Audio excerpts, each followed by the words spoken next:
Hi, my name's Shiv Malik. I am the CEO of Pool. I'm just going to bring up my slides. Just give me a sec. Okay. Um, and yeah, look, I obviously would have loved to have been there in person. I was actually due to come to Paris, and obviously the UK government sort of changed the rules and then couldn't come. But big fan of ETCC and have been coming for a couple of years. And in fact, the last conference I went to was in fact ETCC last year in March. So that was going to be a nice way of rounding off the pandemic by attending again, and this being my first conference after that long, very long extended period. But let me tell you a little bit about myself. I'm an author, a broadcaster, and actually a former investigative journalist for The Guardian for several years. I've been in Web3 since very early 2017. I guess that makes me almost a veteran now. Uh, uh, and formerly worked with Streamer and the Golem project, which I'm sure many of you will know about.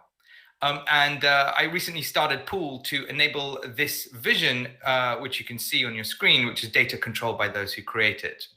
And what we do is, and I'll come onto this in a bit later, we support data unions to grow. We support data unions to grow. I'll explain what a data union is about shortly. But I want to talk to you about data unions, and actually a new EU legislation, which is the Data Governance Act and the Digital Markets Act, and what all of this means for Web3. Because there's a lot of opportunities, in a sense, to be seized. And I don't think there are actually any fans here of kind of Web 2 laws and regulations. And then actually I'd count myself in that group too. But, you know, what is being, in a sense, presented here is a really huge opportunity for Web 3 to seize upon. What are those opportunities in short? And I'll go through them shortly. More Web 3 native apps. That sounds good. More secondary adoption of crypto. Sounds even better. Real-time data capabilities for decentralized platforms and applications. And God, we know, we need that. More DAOs. If you like DAOs, well, you can get more of them. And more use cases. So in short, well, more of, well, sort of, everything really. So, but first off, I need to explain, I think, two things. The first thing is, what is a data union? And what is this new EU legislation that I'm about to tell you about that will so enable a new data economy in Web 3. So what's a data union? Well, a data union is an organization that aggregates data from creators into a single product. And when that data product sells, that value is shared between its members and the operators of the union. It's a new model, if you want, for data buyers to purchase real-time streams of raw data from people who actually want it to be used, right? Lots of you obviously will know about, come from the kind of privacy angle of things, but the one flaw with that view of the world and that technical vision of the world as well is that it doesn't allow you to share data, right? It's very good at saying that framework. It's very good at saying, I'm not going to share my information, I'm not going to share my data. But actually, human beings are sociocentric people. Or entities. We like to share information. That's why we're at this conference, right? We're sharing information. We're not actually privacy centric in a sense. So we need to find ways to share, and sharing things digitally means sharing data and information in this way. So on the data union point, they actually already exist. I'll tell you a bit more about them shortly. But Mozilla has already documented at least 40 plus organizations, sort of data unions, data cooperatives, those using alternative governance models for their data. So what is this miracle legislation that is supposed to do a world of good for Web3, Shiv, you might be asking? Well, it's known as the DGA, the Data Governance Act. And also there's actually a slew of legislative bills coming through the European Parliament. There's, I think, 4 in all. There's 3 on the books, and there's a 4th one coming down the line. They all have wonderful acronyms. So but we're going to focus on 2 or 1.5 really: the Data Governance Act and the DMA, the Digital Markets Act. So what are they? Well, let's just focus on the Data Governance Act for a second. And some background. I've been, I was working away actually from about May onwards, late April, May, during that sort of first lockdown in the pandemic, if you want, with Radical Exchange and My Data Global and a few others to help shape the Data Governance Act itself. It was a really interesting revelatory process. If you've not been involved in sort of policy making or shaping, then it's certainly an experience, really great experience actually, that we went through with those in Brussels. And it's expected to be on the books at the end of this year. So it's made its way through most of the parliamentary elements, the kind of the parliament itself, and parliamentarians have knocked it back and forth, and the other two elements of Brussels bureaucracy, the Commission, and oh god, now I've forgotten the other one, but you know what I mean. So what are the elements to highlight? Well, the first bit is that it manages this new framework for data sharing, right? Sort of Europe basically got fed up and said, okay, look, how are we going to share data? Let's just devise some kind of legislative framework for this. It creates a new data innovation board. The DMA, Digital Markets Act, actually gives users, one of the provisos in that, so it gives users real-time portability over their data, right? Real-time portability of the data from certain gatekeepers, as they're known in the legislation, which means the big tech and Silicon Valley tech companies, i.e. GAFA. So you can now port your data, not just under GDPR, as you can do now, 30 days, write an email, that kind of thing. And then you get it in a JSON format file, which isn't very good for most people. You can now ask for it from an API. And that really is a game changer. It also, the Governance Act gives legal status to data cooperatives and unions or intermediaries. They're all basically the same thing. They're called different names, but they're the same thing at the moment. And it also finally opens up about 2 billion euros in funding to get all of this off the ground. So you could say, Shiv, look, in many ways, this sounds as boring as, right? But that point about creating data unions and funding them is what I've been, in a sense, working on now for about 3.5 years. And it's actually amazing, certainly from my perspective, to see it come to fruition. And the point is that legal status means that these data unions, these data intermediaries and data cooperatives get recognized, and they start to become the default organization at the heart of the data economy in Europe. That's very exciting. So let me just drill down into two specific provisions of the Data Governance Act, which really need a kind of a bit more drilling into, if you want. So the first one is the fiduciary duties, right? What does that mean? It means that these data unions will have a legal obligation to put their members first, right? So they won't be just like other organizations where they say, we have users. They'll have members, right? And they have to represent those members. And like lawyers or accountants or other kind of, professions, for the first time in the data economy, will have some professionalism brought in, and you have to represent your members. And you have a legal obligation, a fiduciary one, to do so. The second thing is that they must only sell raw data, right? And this is also really fascinating, because actually a lot of the data unions went, hang on, if we can only sell raw data, we can't do the thing where the money is, right? Currently, data, which is analytics. Currently, data is siloed because actually companies want to capture that analytics, right? So, the model works like this. You go out and try and get data from wherever you can, by hook or by crook, and often by both means, usually by spying on users in some way or another. Using all the devious means that you can, in essence, sort of, cookies or SDKs, you build into your, you sell an SDK that gives you the data back on whatever specific thing, usually geolocation data, et cetera, et cetera. And then once you've got all that raw data, then you sell the analytics on top, right? Which obviously means that the business model works that you don't then sell that raw data to anyone else, because you'd lose your edge as an analytics company. But what this act has said is that, no, we're not going to do that anymore. We can, these data unions can only sell raw data. If they want to sell analytics, they have to set up a sister company, which doesn't have a fiduciary duty to its members, right? Now, effectively, what you're doing here in Europe is that they're creating an independent raw data layer. And that's really, really exciting, right? An independent raw data layer. What does that really mean? In essence, it means that first of all, the overall potential market that's always been there, but it's never been recognized. It's never been fulfilled, right? That demand has never been fulfilled because of that siloing effect. That overall potential market for retailing raw data will just grow massively, right? As a whole, host of buyers, for example, app builders or hedge funds or researchers or AI and machine learning companies or public bodies, all of these people, they all want raw data. They just can't get it. they'll be finally able to enter that raw data market and service their needs, which, as I said, simply doesn't exist now. And the other point is that under this model, there are kind of raw data unions will end up likely being a highly dominant player, right? So once you realize that first part, that the law will say, well, you can only sell raw data, great. Then, and you realize that all this demand is going to be realized, which isn't being realized currently. Then you kind of put two and two together and you realize, right, data unions are going to be the thing. That's the kind of central foundation layer of this new data economy, a kind of vital building block to all of this, right? So you end up with this kind of vision of today and tomorrow. So what's today? Personal data is a byproduct of digital activities and of poor quality, right? No app really asks you, hey, look, we want to share your data. Let's do this. They just obfuscate that process and provide you with a different service, right? It's harvested without explicit consent, and that has created obviously huge ethical issues. It's locked up in silos, as I mentioned. Cookies and IDFA are actually being terminated, so that whole model is actually on the way out.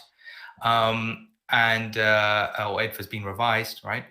Legislation will also then kill that current paradigm, right? With the Data Governance Act and other pieces of privacy legislation that are already enacted or about to be enacted around the world.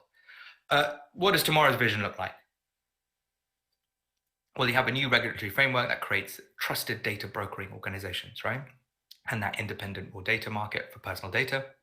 Web3 micropayments, we'll come into this in a second, and smart contracts, we think, will enable explicit user consent, right, to scale the share and reward data sales model in the data unions that I talked about. And finally, consumer data is the product, right? Now you can say, okay, look, let's put data unions models at the heart of data economies, and we can just ask people, right? Do you want to share? Great.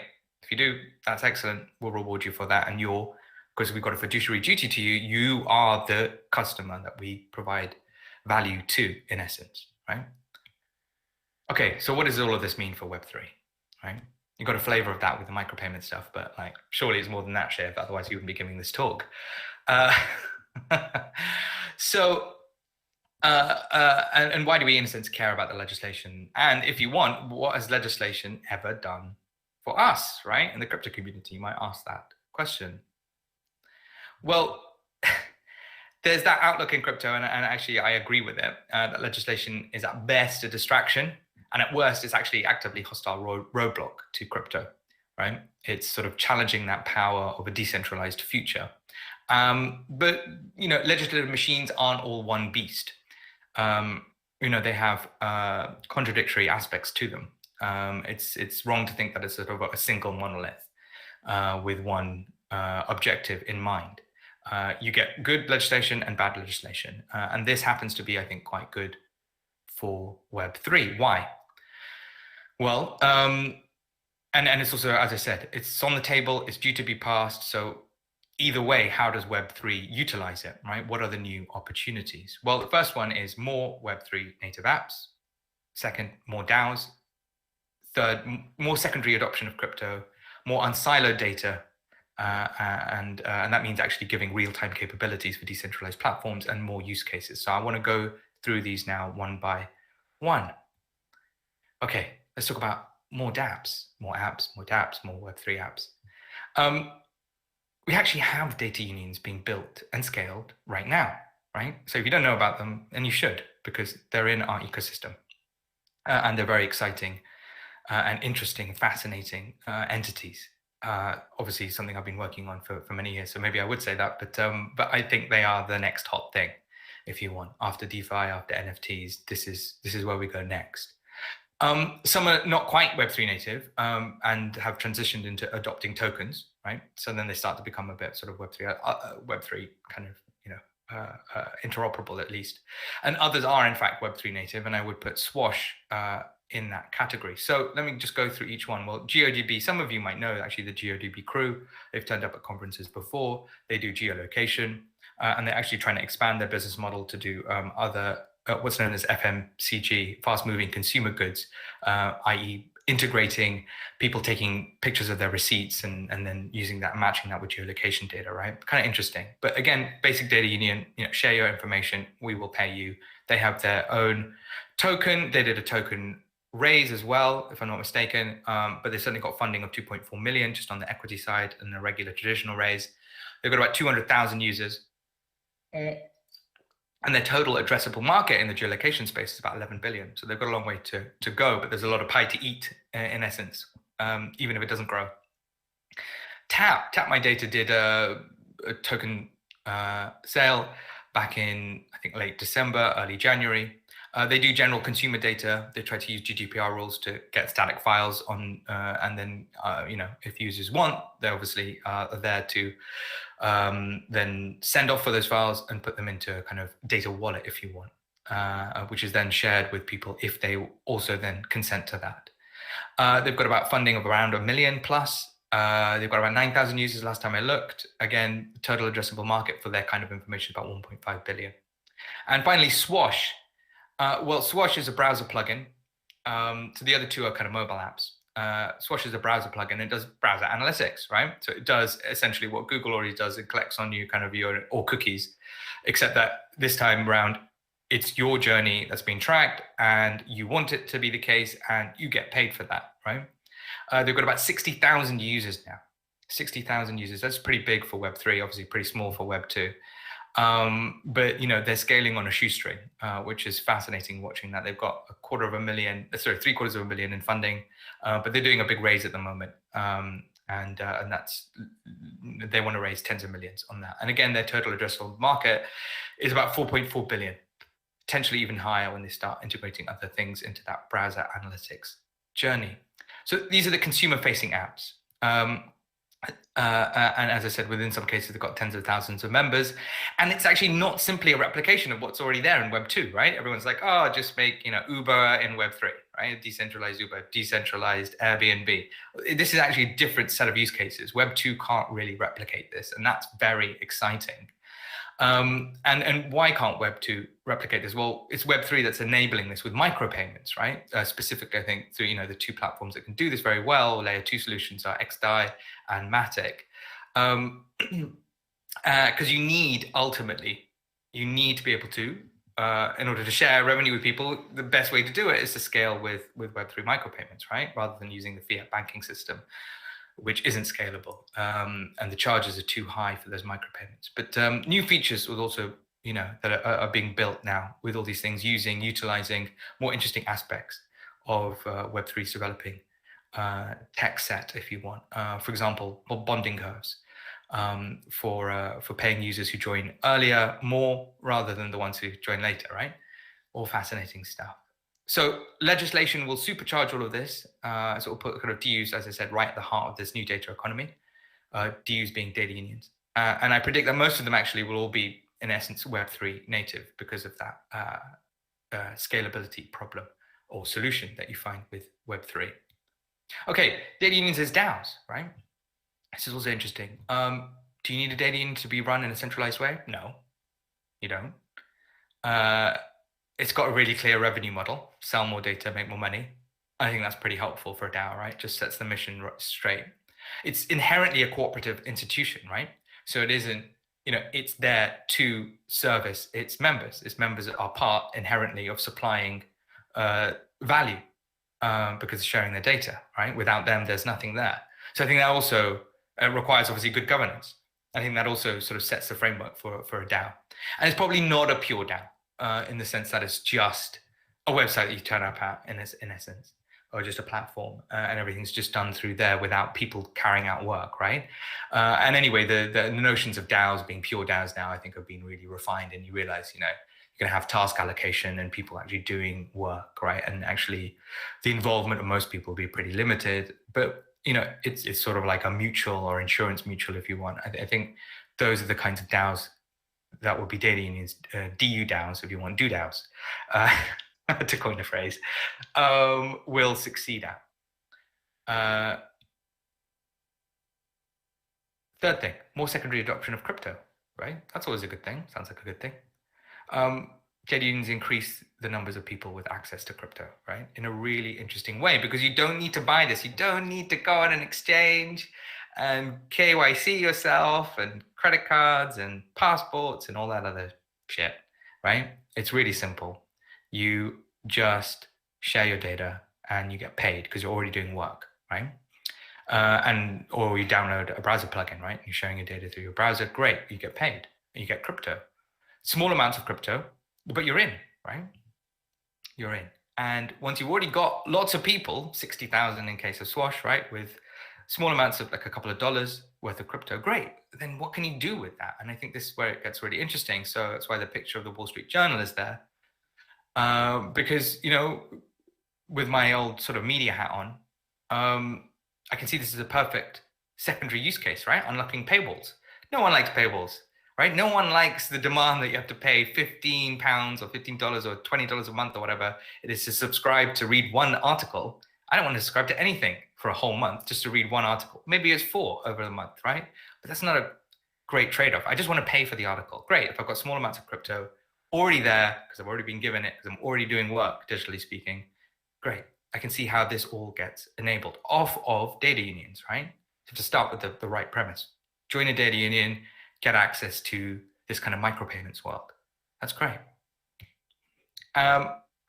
2 more points. With a raw data layer, I think Web3 goes real time, right? This is really interesting. So Web3 apps can now start to buy in, if you want, streams of real-time data. And this actually applies also to Web2 apps, right, who need scaling. And let me explain that point a little bit, right? Take the geolocation example. This is why Google Maps is up there. We all remember, perhaps, Google Maps when it was static. It was just maps, right? It's just a map application. It wasn't anything else. You know, like the A to Z is what we call it in London, just like on a computer. And then, of course, it became real time, right? After a while, because they scaled and they got, 20, 30 million users in the UK or whatever, and globally, hundreds of millions. And it became real time. To challenge that now, right, you need to be able to be real time to start with. And of course, you can't get there until you've got all the users. Imagine you can just port in real time streams of information from a geolocation data union, right? It's just there for anyone to purchase, right? And then suddenly your map app is in real time. That's great. So you can imagine doing that with lots of different types of data sets that are in real time right across the Web3 space. And why is this particularly beneficial for Web3? Well, actually, most of what's being done here is using sort of Ethereum private public key systems. So it'll be totally interoperable with the Ethereum space, right? The Web3 Ethereum space. And, the other point about it is that data unions with hundreds of thousands of members can actually act then as oracles, right? That's really interesting, right? These are the new oracles, if you want, which are much, if you take probabilities and risks rather than absolute certainties, you can start to get much higher rates of accuracy and all sorts of other types of data, right, which won't otherwise have perfect truths to them. And that's really fascinating and interesting.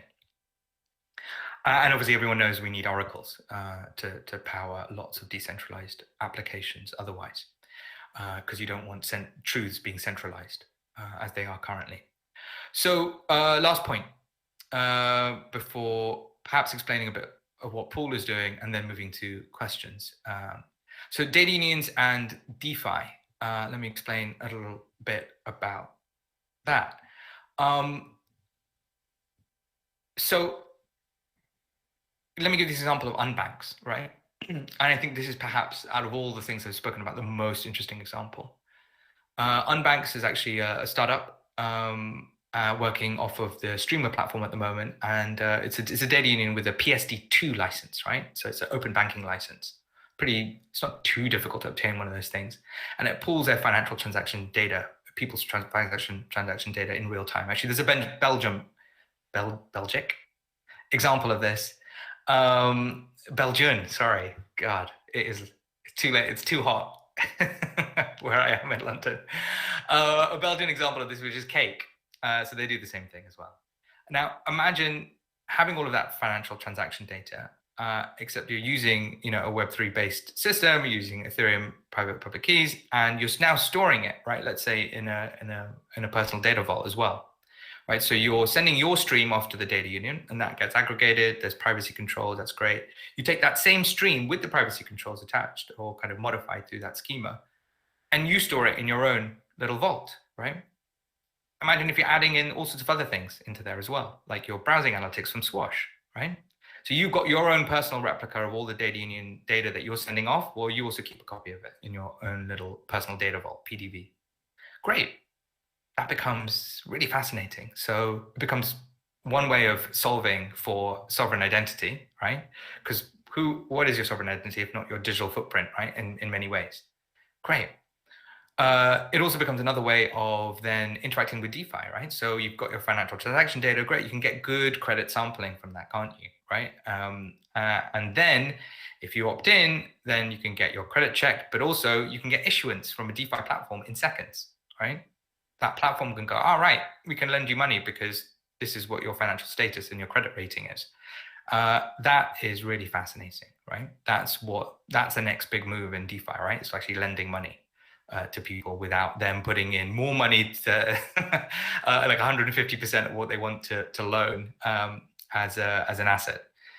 Then it gets really serious, right? You can do and replicate what Web2 does or what the banks do now for hundreds of years in a much, much quicker fashion, and you don't have banks controlling it all. That is really fascinating. Okay, so maybe before we get to questions, I'll just explain what pool is. What our job is in all of this ecosystem. As I said, I've been working on DUs now for nearly 4 years, and I've been spotting those common problems, right, between them all. They come up again and again and again. And if you're a data union builder, you don't want to be building the same thing again and again. And you don't want to be building, for example, a marketplace, right, or payment rails, messaging networks. And there's certain other things that really help galvanize an ecosystem, like a common token between them all. By the way, that isn't the pool token. We're just going to use USDC, which I think makes a lot of sense when paying members, because they can do a lot more with it when they have it, right?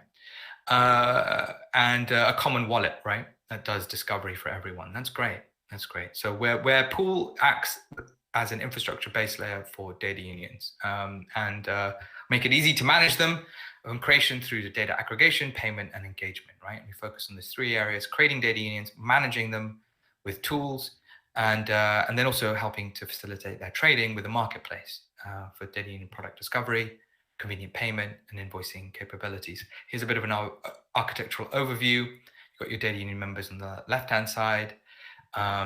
They interact with the system, in essence, through those data union application interfaces. They're copying that data to a personal data vault. And by the way, Tim Berners-Lee has been working on the personal data vault aspect of all of this, and with the Solid project. And that's really fascinating stuff because it's open source, and that could be something that pool uses. Goes through a messaging network, and then you have your marketplace on the right-hand side. And then, of course, the payment network is all based on smart contracts and micropayments, perhaps using Matic or XDAI as the solutions for layer 2, right, scalability. So you've got those sidechain issues, yay. And finally, we have that kind of unitary wallet interface, which is really interesting. Imagine you could have one wallet to kind of discover and manage all of your data unions that you join, right? That's really fascinating. Okay, so conclusion. We can get to, we've got about 15 minutes left. So we've got some time, but actually, you know what? If you've got 15 minutes, I'm going to go back slightly and just explain those elements. So you've got, as I mentioned, the unitary wallet and the data vault. They come together. It's we've been working together as a founding team, trying to put together specs for that. It's been really fascinating. You know, what are the kind of motivators for having something like this? What are the different aspects? What are the different privacy controls you can also add into that? What does the data vault look like? Who can read it? All of this sort of fascinating stuff that we're grappling with, and also talking to the big advertising ecospheres and saying, look, what do you want from this as well, right? So if people say, yeah, I want to consent to have this on and searchable, what does that look like for advertisers, right? What do they want out of the system too? And that helps. It's just one part of the puzzle, but it's actually a really central part of moving away from a surveillance, right, analytics and advertising industry and economy to a consent-based one, which is, if you talk at those high levels, like everyone realizes, yeah, that's where we've got to go now, which is great to hear, but no one's solved it as yet. But I think this gives the solution. So, and then we have the messaging network and the DU payments contract. That's just a smart contract, the Solidity smart contract, nothing fancy really, which splits payment between those various different elements. You know, pool itself, our business model is that we just take 5% and we're basically investing that back in. If you have the pool token, you can stake that against a discount against that fee. And then the data union operators, and then the members themselves, right? So those are the kind of main three constituents to splitting that payment coming in from the buyers once they purchase those data union products. Also had to deal with fiat to crypto conversion, which is obviously great fun. Ramp have been, and Portis have all been working on solutions for this. But basically, data buyers, they're not interested in paying with tokens. They will pay, obviously, in fiat. And so how do you then distribute that into crypto? Part of the reason why we're using USDC is because it makes that a lot easier. You're not sitting there with all that volatility and risk on your own head if you're doing this. But that also means widely, by the way, you end up getting potentially billions in fiat coming from enterprises and getting converted into crypto, right? That's a nice way to transition a lot of fiat money into Web3, right? Also providing static and real-time data. You've got to be able to do both ultimately. People still work in static data files when it comes to analytics. But the way to build for this stuff is to build real-time, because you can always convert down into static. You can't go from static to real-time. And finally, we've got that marketplace discovery. Hopefully we'll have hundreds of data union products in a few years' time, maybe in a year or two, or a year and a half, if we're really lucky. And people want a place to discover all of that. You don't want data buyers going to data unions individually, because that's not going to work. You want one place to, in a sense, have that conversation about what products you want. Okay, so conclusion. Well-timed EU data regulation allows real-time data portability and codifies data union organizations as trusted business models, right? And that EU ecosystem funding is expected to be around 2 billion. So that's the legislative play, right? The Data Governance Act helps create that raw data layer. The Digital Markets Act helps create real-time portability, right? A really big deal. Third point to make, or to conclude on, data unions are largely Web3 native organizations that will prosper due to that legislation. And finally, expect to see a new Web3 data economy flourish, right? More dApps, more DAOs. Web3 goes real time, and this certainly aids it, and more use cases such as DeFi and data unions. And finally, obviously, pool is a base layer, infrastructure layer at the heart of all of this. All right. Thank you so much. I think I've got about 10 minutes for questions. I don't know if we can do questions, but I'll stop sharing my slides. 1 second.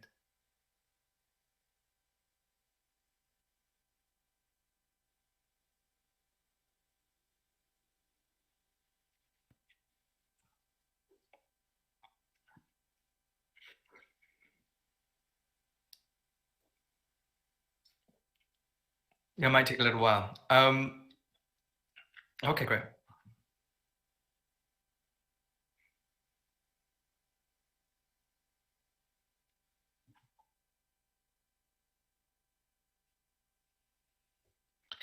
Yeah, you mean under GDPR, ultimately. There's lots of different ways about protecting data privacy and then also just complying to GDPR. So first of all, in essence, pool isn't a data processor. So that's the first thing to recognize. But we help set what we're calling GOPES, right? Governance, privacy, ethics, and security. And it's great when you have a common framework for everyone. The second party that helps does this is the data unions themselves, right? They obviously have to comply with GDPR, but also they have moral and other privacy concerns and so you can all do really smart things, right? So with the financial transaction data stuff, there's pretty standard procedures, like you synthesize the data. So you instead of saying, Shiv Malik spent, 78 pence on this, or some teams, sorry, you you make it 79, right, or 81 even. So it's not like fundamentally different in terms of the data accuracy, and then you exclude my name from it, right? So there's lots of different techniques and privacy techniques you can do to get the aggregate data sets that don't identify individuals. When it comes to the personal data vault, slightly different. But then the last layer, if you want a protection, is also the legislation, right?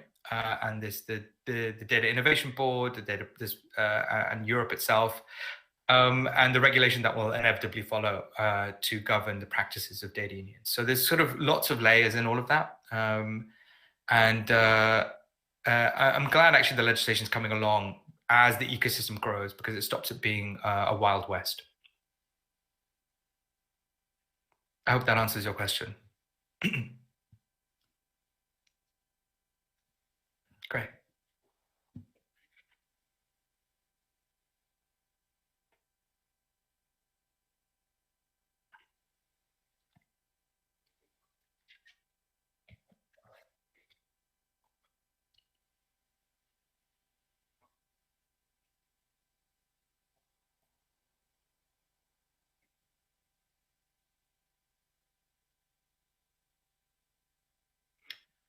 This is the one great outstanding question. And actually, there's no good way to answer it. If you look at the literature, some of them say, oh, I mean, the most skeptical people say, it'll be a couple of dollars every year. Those at the right at the top then say it'll be $20,000 a year. And that's, Jaron Lanier and Glenn Weil put out a paper in Harvard Business Review saying they think that it'll be that. There's, and then of course there's a bunch of answers in the middle, none of which has a very good model. So how most people model it is that, they go, what's Facebook worth? How many users does it have? Divide the worth or the annual revenue by the users, and then you get an answer. And that's not a very good answer either, because that's actually just one data set, isn't it? So what happens when you do two things? One is you start to combine people's data, right? So you get it. And Facebook's probably one of the hardest actually to do. So let's just take, browser analytics and financial transaction data and maybe geolocation, right? And when you get all three data sets, right? Or imagine a data union that has people's Netflix data and their iTunes data and their Amazon Prime data. And now you've got, from an industry point of view, that is worth far more than just having Netflix, which you can't even get, right? So you're maximizing the kind of potential here by growing the pie and the possibilities, right? And the second point on that is then you're also increasing, because of that raw data layer, just the number of people you can now sell to, right? At the moment, everything's very narrow, selling to a very small group of people who actually don't like to talk about buying it because it's like basically under the table. It's a bit like weed was in Colorado not very long ago, right? It's all like hush hush, but it was happening. That's what the data economy is at the moment. So when you add trust, when you add legislation and you give legitimacy, plus you add all these other kind of use cases, then you don't know. I think it's a reasonable stab to say, it could be $10, $20 a month. And that's doing a little bit of modeling that we did, but it's not very good. I'll put my hands up and say that. So we're going to commission a study, but that could take a year from proper economists to actually look at it. One last thing to say on that is that there was a study commissioned by the UK government that said if there was full data portability, right, it would add, this is in 2018, 28 billion or 29 billion to the economy of the UK alone. That's a pretty healthy chunk. So it's also the social add that people get from everything else, right?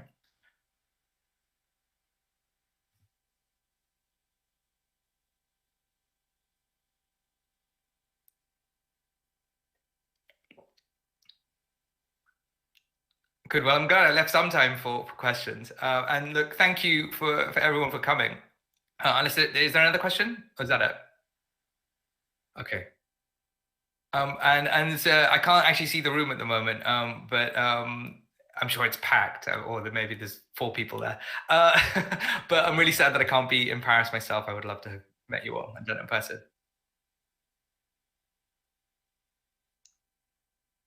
Oh, I lost you at the end. Okay. But anyway, really enjoyed giving the talk, and thank you so much for having me and accommodating my lack of inability to travel due to the British government. Thank you so much. Thanks a lot. Bye bye.